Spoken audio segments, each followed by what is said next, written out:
clamamos, Señor, para que por medio de tu palabra nos edifiques, nos ministres en esta mañana y que tu Espíritu Santo revele más de Cristo a nuestro corazón. Te lo pedimos en el nombre de Jesús. Amén. De nuevo, vamos a estar hablando hoy un poco, sobre todo el inicio del ministerio de Jesús, pero necesitamos ver la vida de Jesús con asombro. Necesitamos aprender a leer los evangelios, pidiéndole al Espíritu Santo, Señor, que no solamente sean historias o porque ya me vi de Chosen, ya sé lo que pasó. No, que realmente sea algo que en nuestro corazón asombre y enamore. Porque es Jesús el autor de nuestra salvación. Es el plan perfecto de Dios expresado. La semana pasada lo vimos por medio del verbo. Y vimos todo lo que significó ese nacimiento.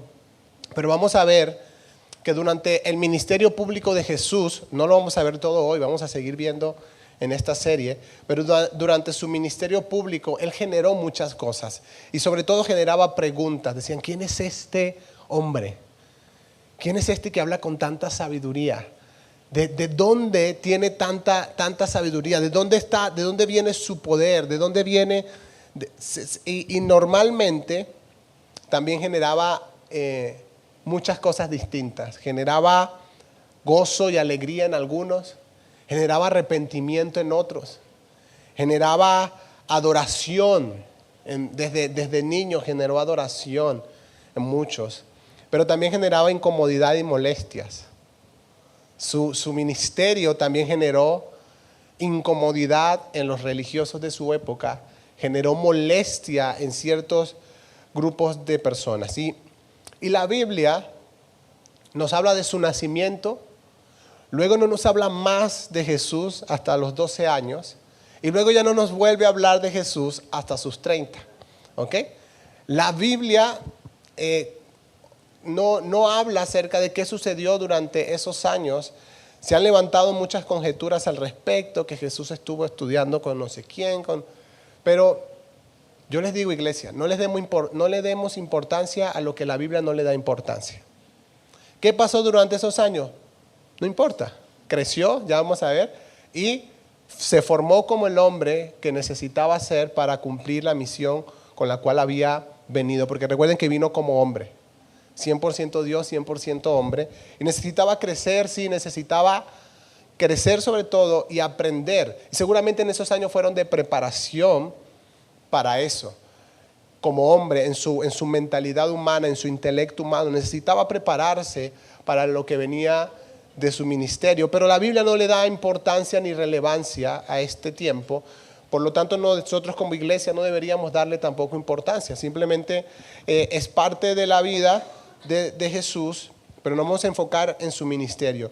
Y Jesús vuelve a ser mencionado después del nacimiento, cuando sus padres van al templo, a las fiestas, y el niño se les pierde. Tenía 12 años.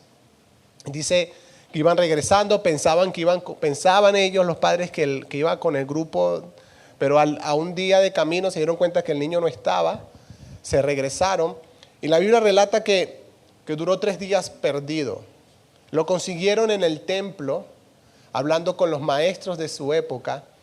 Y dice la Biblia, esto lo pueden leer en Lucas capítulo 2, que Jesús asombraba a los maestros con la sabiduría que tenía. Un niño de 12 años. Ahora, de nuevo, no solo piensen en que es Jesús el verbo encarnado, sino que para que a los 12 años él tuviera el conocimiento que tenía, seguramente estudió mucho, seguramente leyó mucho. Seguramente se preparó, porque él no nació ya con el chip implantado, con todo el conocimiento. No, él tuvo que desarrollar, al igual que nosotros, su intelecto. Pero lo que sí dice la Biblia de Jesús desde los 12 hasta que aparece nuevamente, lo vamos a leer, Lucas 2, 51 y 52. Dice, luego de este evento de su pérdida, dice, luego regresó con sus padres a Nazaret y vivió ¿cómo? En obediencia a ellos. Es algo que me impresiona. Es más, cuando María, su madre, le dice, hijo, ¿cómo nos haces esto? ¿Cómo te pierdes 3 días? Estábamos súper preocupados. La respuesta que relata Lucas que dio Jesús fue: en los negocios de mi Padre, o sea, me es necesario estar. O sea, ustedes no tienen nada que ver conmigo casi. Yo estoy haciendo lo que vine a hacer. Sin embargo, no sabemos cómo fue el regaño de María. No sabemos cómo fue esa conversación, pero dice la Biblia que Jesús regresó con sus padres y vivió en obediencia a ellos. El Hijo de Dios, el Verbo encarnado, vivió en obediencia a sus padres. Jóvenes que están aquí presentes, ¿qué quedará para nosotros? Por si teníamos dudas de que si la obediencia a los padres todavía seguía siendo vigente o importante. Jesús vivió así, dice, y su madre guardó estas cosas en el corazón. Y luego el versículo 12 es muy importante. Jesús crecía en sabiduría, en estatura, en el favor de Dios y de toda la gente. Para Jesús fue necesario crecer, no solo en estatura, sino en sabiduría. Yo le pregunto, ¿cómo crecemos en sabiduría? A través del conocimiento, a través del intelecto, a través del desarrollo de nuestro intelecto. Crecemos en sabiduría a través de adquirir conocimiento. También creció en favor para con Dios. Y yo cuando leía esto, yo me preguntaba, ¿por qué Jesús tenía que crecer en favor para con Dios? Y era el Verbo de Dios encarnado. Pero es que en su humanidad, Él tenía que aprender a relacionarse con el Padre. No podemos crecer en el favor con Dios si no tenemos relación con el Padre. Y si algo vemos de Jesús luego en su ministerio, es que tenía una relación muy íntima y muy personal con el Padre. Así que creció, pero también crecía en sus relaciones, porque tuvo que crecer en el favor para con la gente. Entonces, es importante, no me voy a enfocar en esto, pero son 4 cosas en las que tú y yo también deberíamos estar creciendo. Hay algo que siempre le digo a los jóvenes y a los adultos también, es que el día que dejamos de crecer empezamos a morir. Estamos diseñados para ir de gloria en gloria, para siempre estar, no importa la edad que tengamos, hay algo en lo que podemos crecer. Podemos crecer en sabiduría, podemos crecer en favor para con Dios, en favor para con la gente. Podemos crecer en nuestras relaciones, en nuestras emociones, espiritualmente. Hay muchas maneras en las que estamos llamados a crecer. Entonces, luego Jesús aparece cuando fue bautizado en el río Jordán. ¿Ok? Juan, dice la Biblia, Juan era la voz que clamaba en el desierto. ¿De dónde viene esa expresión? De lo que Isaías había profetizado.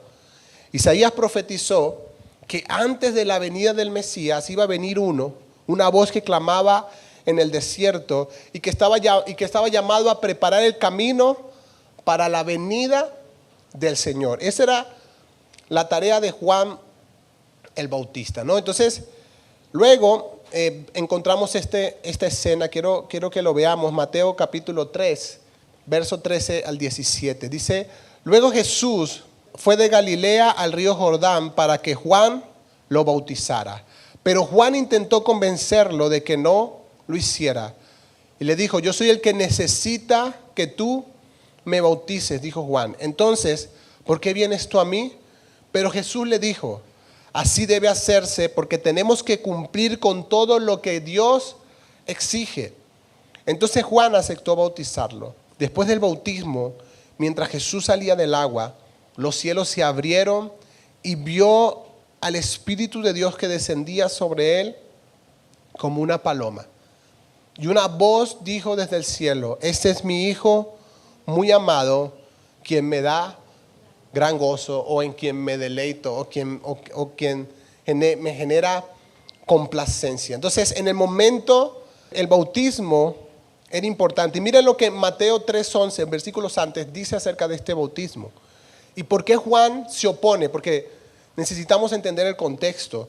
Juan dice en el versículo 11, yo bautizo con agua a los que se arrepienten de sus pecados y vuelven a Dios. Por eso Juan, cuando reconoce a Jesús, dice, tú no necesitas ser bautizado. El bautismo lo necesitan los que se arrepienten de sus pecados. Tú no tienes pecado. O sea, Juan se dio cuenta, lo pueden leer luego, cuando él lo vio, dice, aquí el Cordero de Dios, que quita el pecado del mundo. Él lo reconoció, él hablaba de él, decía, el que viene después de mí, yo no soy digno ni siquiera de llevar sus sandalias. Por eso Juan se opone, pero este momento era importante en el plan de Dios. ¿Por qué? Porque aquí fue la primera vez que sucedió este evento de parte del Padre, donde dijo, Él es mi Hijo amado, en quien me complazco, que me genera gran gozo.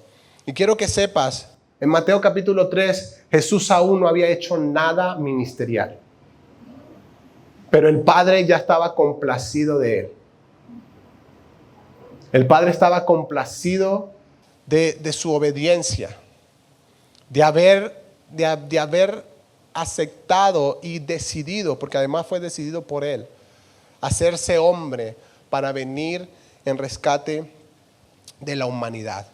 A primera vista pareciera que el bautismo de Jesús no tiene ningún sentido porque no había en él pecado del cual arrepentirse. Por eso Juan le dice, yo soy el que necesita ser bautizado por ti, porque Juan reconoce que es un hombre pecador. Juan reconoce que se equivoca. Dice, no, tú deberías bautizarme a mí, yo no a ti. O sea, esto para él no tenía ningún sentido. Por eso Juan se asombró y quiso como refutarlo. Pero el bautismo de Jesús mostró cómo Jesús venía a identificarse con los pecadores. Pero no solo eso, también era un símbolo de que ahora el bautismo de los pecadores no iba a ser, el agua no era la que iba a quitar los pecados, porque no podía, sino que ahora el bautismo iba a ser Cristo en el creyente. Pero también puso ejemplo para la iglesia de la importancia del bautismo en la vida del creyente como una declaración pública de que han decidido identificarse con Cristo y vivir en obediencia a Dios. Entonces, tiene un gran significado, lo leemos muy por encima, pero tiene un gran significado y por eso Jesús utilizó estas palabras. Cuando Juan le dijo, no te puedo bautizar, Jesús dijo, necesitamos hacerlo porque necesitamos hacer todo lo que Dios exige. Y parte de lo que era necesario que el verbo hiciera era identificarse con los pecadores para poder ofrecer sacrificio por ellos. Era parte de lo que tenía que suceder en la vida de Jesús, pero además fue el momento en el que el Padre escogió hacer esta gran declaración sobre él, que relata la Biblia que todos los que estaban ahí oyeron esa voz. Todos los que estaban ahí oyeron el respaldo del Padre sobre la vida de Jesús. Así que Jesús en su bautismo estaba identificándose con nosotros. Y ahora con el bautismo, esto lo hemos hablado otras veces, el creyente se identifica con Cristo.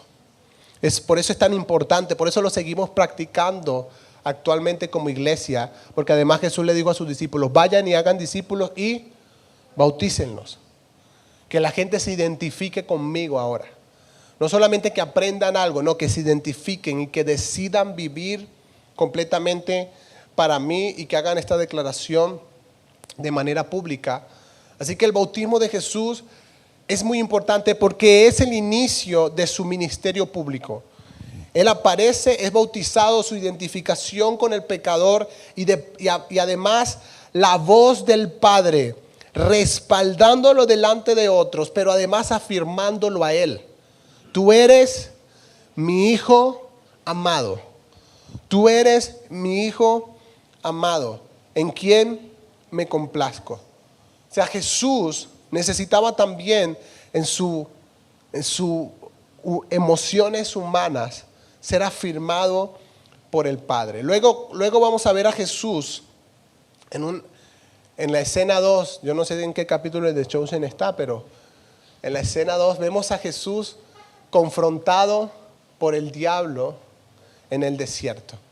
La Biblia relata esto. Después del bautismo, inmediatamente, capítulo 3, capítulo 4, el Espíritu de Dios guía a Jesús al desierto. Y lo vamos a leer, Mateo 4, versículo 1 al 11. Dice, luego el Espíritu llevó a Jesús al desierto para que allí lo tentara el diablo. Yo le hago una pregunta, si usted está leyendo conmigo, correctamente. ¿Para qué llevó el Espíritu al desierto a Jesús? Parece absurdo que el Espíritu lo guiara para ser tentado. Porque en nuestra cosmovisión teológica, el Espíritu Santo nos guía a las cosas buenas. No, pero el Espíritu Santo también nos guía a momentos de pruebas, a momentos en los que necesitamos pasar para crecer, a desafíos a los que necesitamos enfrentarnos para crecer. Entonces, durante 40 días y 40 noches, dice, ayunó y después tuvo mucha hambre. Yo creo que tenía mucha hambre. Algunos hemos ayunado un día y en la noche estamos, imagínense, 40 días de ayuno. En ese tiempo el diablo se le acercó y le dijo, si eres el Hijo de Dios, miren, vamos a parar ahí. ¿Qué le había dicho el Padre capítulo anterior? Tú eres, y el diablo, quiero que sepas que sigue haciendo, es su misma estrategia hoy.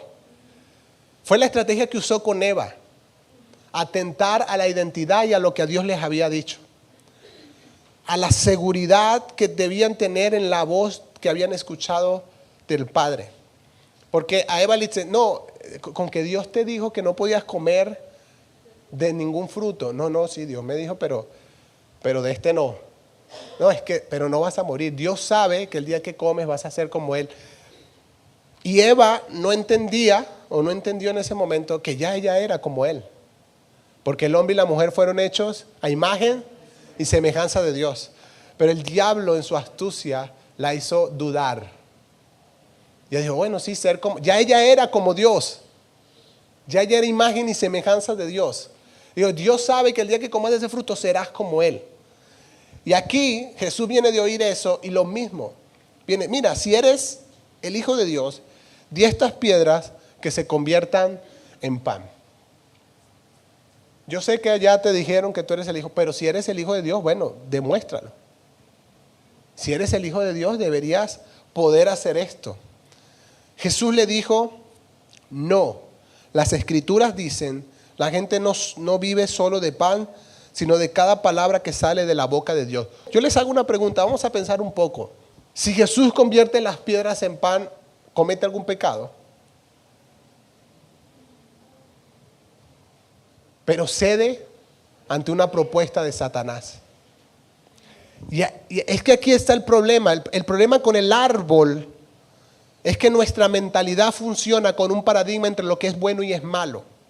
Pero el paradigma de Dios es el árbol de la vida. Hay cosas que son de vida y hay cosas que son de muerte.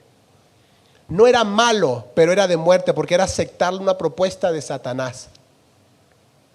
No sé si me estoy explicando. Y ese paradigma nuestro entre lo que es bueno y lo que es malo nos enreda la vida.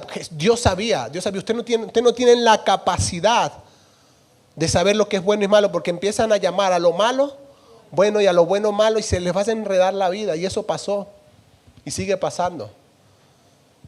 El hombre podía tomar siempre del árbol de la vida, y ya en Apocalipsis vuelve a aparecer el árbol de la vida y luego nos explica que es Cristo, que ese árbol de la vida es Cristo. Entonces sigue relatando la Biblia. Después el diablo lo llevó a la santa ciudad, Jerusalén, al punto más alto del templo.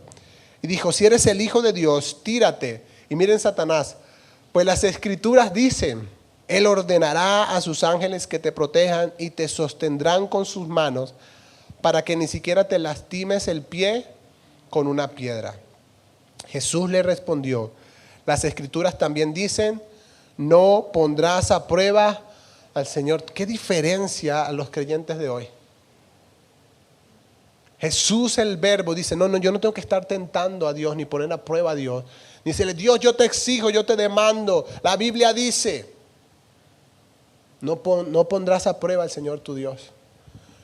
Y yo no sé si te has dado cuenta, pero a veces nuestra oración es así. Señor, demuéstranos que tú eres Dios. Él no necesita demostrar nada. Él no necesita demostrarnos nada. Luego el diablo, versículo 8, lo llevó a la cima de una montaña muy alta y le mostró todos los reinos del mundo y la gloria que hay en ellos. Te daré todo esto, dijo, si te arrodillas y me adoras. Vete de aquí, Satanás, le dijo Jesús, porque las Escrituras dicen, adora al Señor tu Dios y sírvele únicamente a Él. Entonces el diablo se fue y llegaron ángeles a cuidar a Jesús. De nuevo, esta tentación del diablo atentó a su necesidad de comida, pero también atentó contra su vida. Él quería que él se lanzara de ahí para que muriera y no existiera un sacrificio por los pecados, ni el ministerio, ni nada de eso. Pero además el diablo sabía, porque el diablo es un teólogo buenísimo. Sabe más Biblia que muchos creyentes. El diablo sabía a lo que Jesús venía. Él conocía las profecías.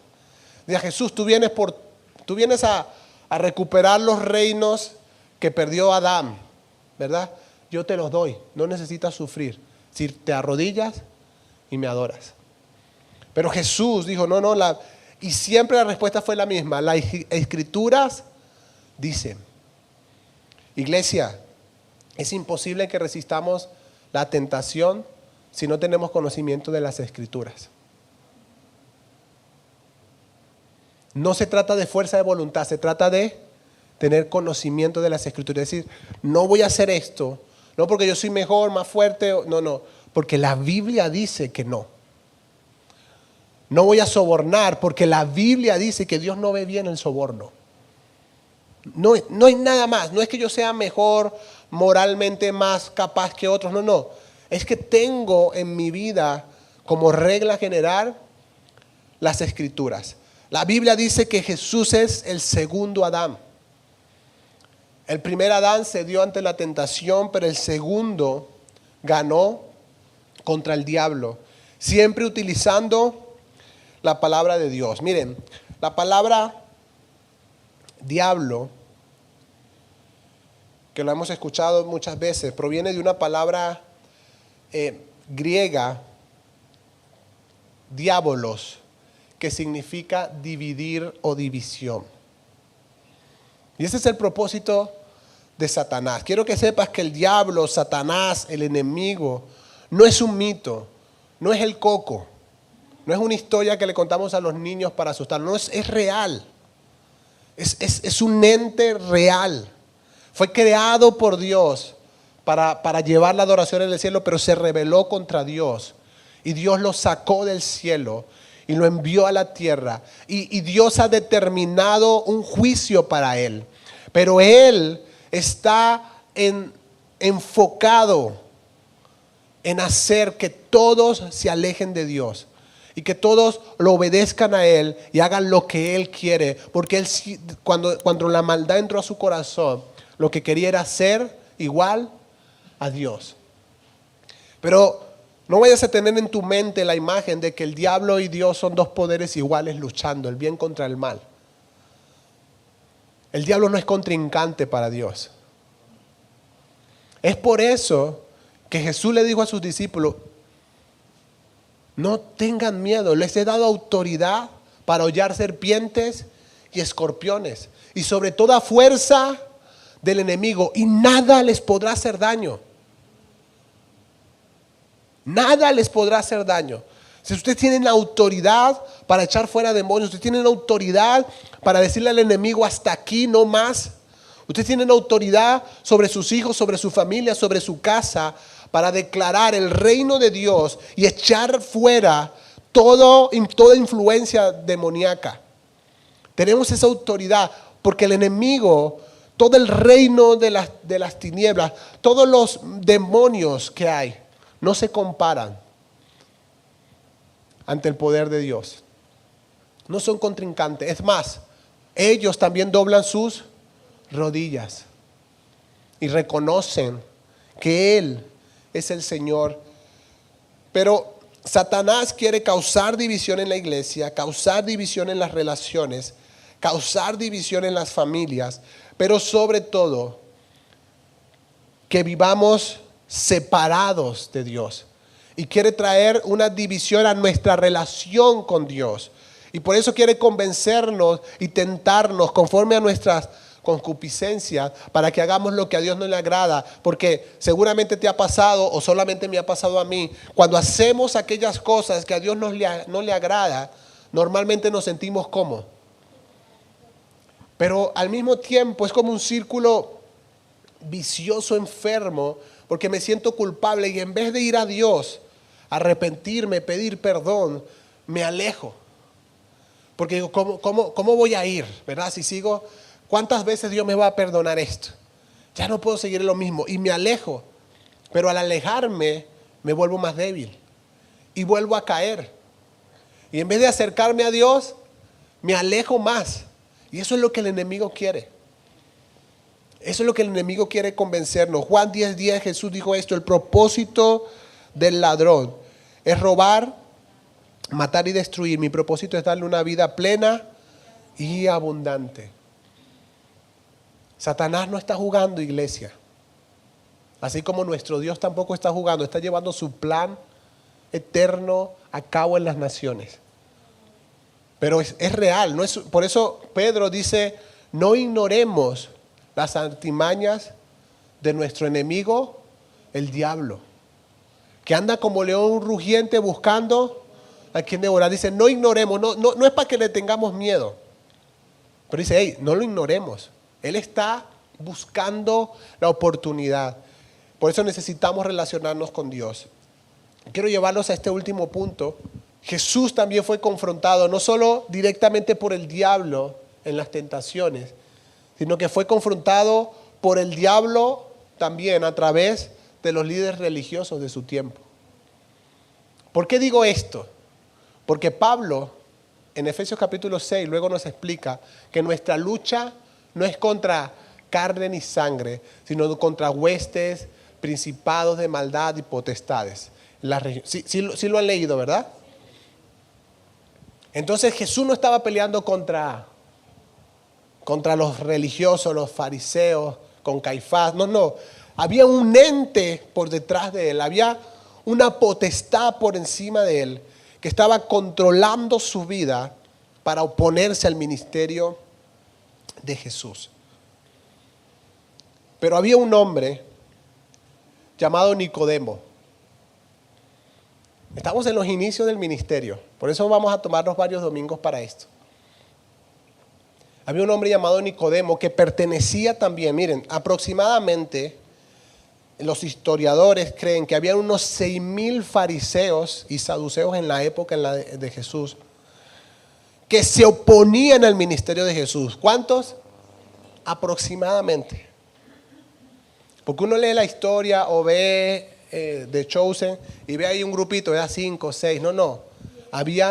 Era toda una comunidad, toda una estructura religiosa que se oponía al ministerio de Jesús. Y quiero leerte lo que le pasó a Nicodemo, porque esto es parte de lo que el ministerio de Jesús empieza a mostrar. Porque a mí me han preguntado, pastor, pero si Jesús solo venía a la cruz, ¿por qué no vino a la cruz y ya y se evita todas las peleas con los fariseos? No, es que el ministerio de Jesús no solo es la cruz. En la cruz y la resurrección termina su ministerio, pero hay muchas cosas que Jesús hizo durante su ministerio para traer verdades a nuestra vida que necesitamos. Dice la Biblia, Juan capítulo 3, versículo 2. Dice, había un hombre llamado Nicodemo, un líder religioso judío, ¿de cuáles? De los fariseos. Dice, una noche fue a hablar con Jesús. Rabí, le dijo, todos sabemos, ¿de quién está hablando? De todo el grupo de fariseos y religiosos que estaban ahí. Dice, todos sabemos que Dios te ha enviado para enseñarnos. Las señales milagrosas que haces son la prueba de que Dios está contigo. Es decir, todos sabían. Jesús le respondió, te digo la verdad, a menos que nazcas de nuevo, no puedes ver el reino de Dios. Versículo 4, ¿qué quieres decir? Exclamó Nicodemo. ¿cómo puede un hombre mayor volver al vientre de su madre y nacer de nuevo? Jesús le contestó, te digo la verdad, nadie puede entrar al reino de Dios si no nace del agua y del Espíritu. El ser humano solo puede producir la vida humana, pero la vida espiritual nace del Espíritu Santo. Y aquí ya Jesús empieza a revelar por qué era tan importante lo que iba a suceder a través del ministerio de Él. Así que no te sorprendas cuando te digo, tienes que nacer de nuevo. El viento sopla hacia donde quiere, de la misma manera que oyes el viento, pero no sabes de dónde viene ni a dónde va. Tampoco puedes explicar cómo las personas nacen del Espíritu. ¿Cómo es posible todo esto?, preguntó Nicodemo. Jesús le contestó, tú eres un respetado maestro judío y aún no entiendes estas cosas. ¿Por qué Jesús dice esto? Porque en la ley habla del derramamiento del Espíritu Santo. Ellos tenían a los profetas. Todo lo que hemos visto del Antiguo Testamento hablaba de lo que el Mesías iba a hacer y de cómo Dios iba a traer no un nuevo comienzo, sino una nueva vida completa para todos los que creyeran en aquel que venía en el nombre del Señor. Nicodemo debería haberlo sabido. Pero Jesús se lo está explicando. Dice, tú eres un respetado maestro judío y aún no entiendes estas cosas. Te aseguro que les contamos lo que sabemos y hemos visto y ustedes todavía se niegan a creer nuestro testimonio. Ahora bien, si no me creen cuando les hablo de cosas terrenales, ¿cómo creerán si les hablo de cosas celestiales? Nadie jamás fue al cielo y regresó, pero el Hijo del Hombre bajó del cielo. Y así como Moisés levantó la serpiente de bronce en un poste en el desierto, así deberá ser levantado el Hijo del Hombre para que todo el que crea en él tenga vida eterna. Así como Moisés tuvo que levantar una serpiente de bronce para que todos la miraran y cuando fueran mordidos por las serpientes no murieran. Dice, así mismo va a ser levantado el Hijo del Hombre, para que todo aquel que crea en él no tenga vida eterna. Y aquí vienen los famosos versículos que no sabemos. Versículo 16. Pues Dios amó tanto al mundo que dio a su único Hijo, para que todo el que crea en él no se pierda, sino que tenga vida eterna. Dios no envió a su Hijo al mundo para condenar al mundo, sino para salvarlo por medio de él. Jesús está hablando, hey, este es mi ministerio, esto es lo que vengo a hacer. No hay condenación para todo el que cree en él, pero todo el que no cree en él ya ha sido condenado por no haber creído en el único Hijo de Dios.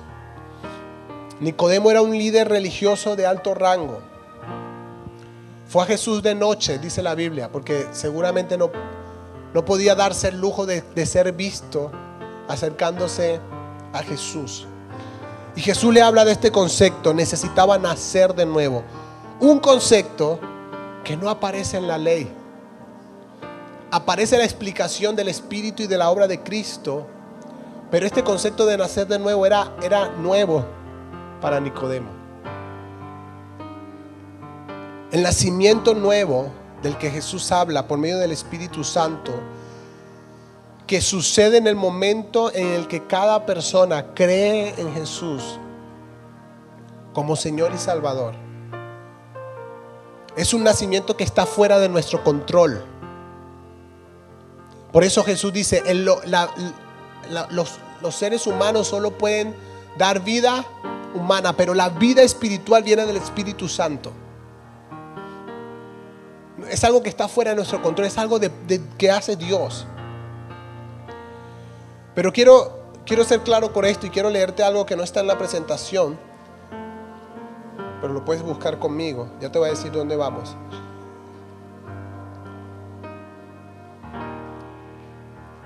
Iglesia, la Biblia habla que cuando tú y yo nos convertimos en creyentes, no es una segunda oportunidad, es un nuevo comienzo. Por eso la Biblia dice, las cosas viejas pasaron. No es volvernos ahora mejor o no. Todo lo viejo, todo lo que éramos pasó. Y ahora nacemos de nuevo. Es un nuevo comienzo en la vida de acuerdo al plan de Dios. Y quiero leerte lo que Jesús dice. Quiero que vayas conmigo a Lucas 4, versículo 18. Jesús va a hablar exactamente de lo que vino a hacer. Ya le estaba diciendo a Nicodemo, pero eso se lo dijo solo a Nicodemo. Pero públicamente Jesús hace este anuncio utilizando la escritura para hablar de lo que Él venía a hacer. Y quiero que sepas, iglesia, cuando lo leamos, que no solo fue algo que vino a hacer a los judíos de su época.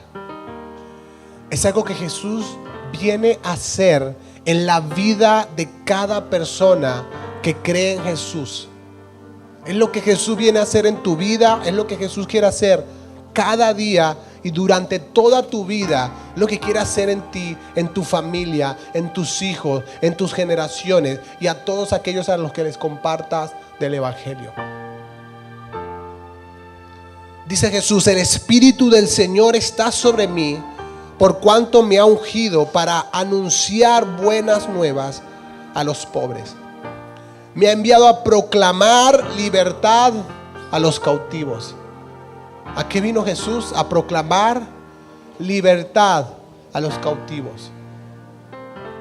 Cautivos hemos estado todos, porque es lo que el enemigo ha hecho a través de sus tentaciones, a través del sistema del mundo. Cautivar nuestra mente, cautivar nuestras emociones, cautivar nuestra identidad.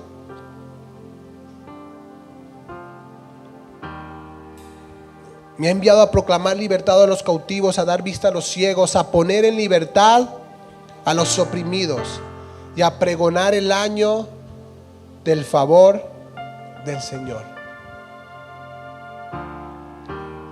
Jesús vino a liberarnos, Jesús vino a sanarnos, Jesús vino para que pudiéramos nacer de nuevo, para que pudiésemos caminar en libertad. Jesús vino a romper las cadenas que nos ataban. Jesús vino a abrir las cárceles que nos oprimían. Jesús vino a destruir toda obra del diablo sobre nosotros. Pero muchas veces nosotros seguimos en las mismas cosas y no hemos abrazado el plan de Dios por medio de Cristo para nuestra vida. La libertad es parte del plan de Dios para nuestra vida. Dios quiere liberarte de la ansiedad. Dios quiere liberarte de la depresión. Dios quiere liberarte de los ataques de pánico, de la angustia. Dios quiere liberarte de la enfermedad. Jesús se levanta, luego enrolló el libro, se lo devolvió al ayudante, se sentó. Todos los que estaban en la sinagoga lo miraban detenidamente y él comenzó a hablarles. Hoy se cumple esta escritura en presencia de ustedes. Él agarra el rollo de Isaías, dice: ¿se acuerdan de esto? Sí. Soy yo. Y si siguen leyendo, lo rechazaron por haber dicho eso. No lo creyeron. Pero volvemos a lo que dice Juan. Pero a todos los que creen en su nombre, somos hechos hijos de Dios. Nacemos de nuevo. Y ya no hay condenación para nosotros, sino hay un plan de libertad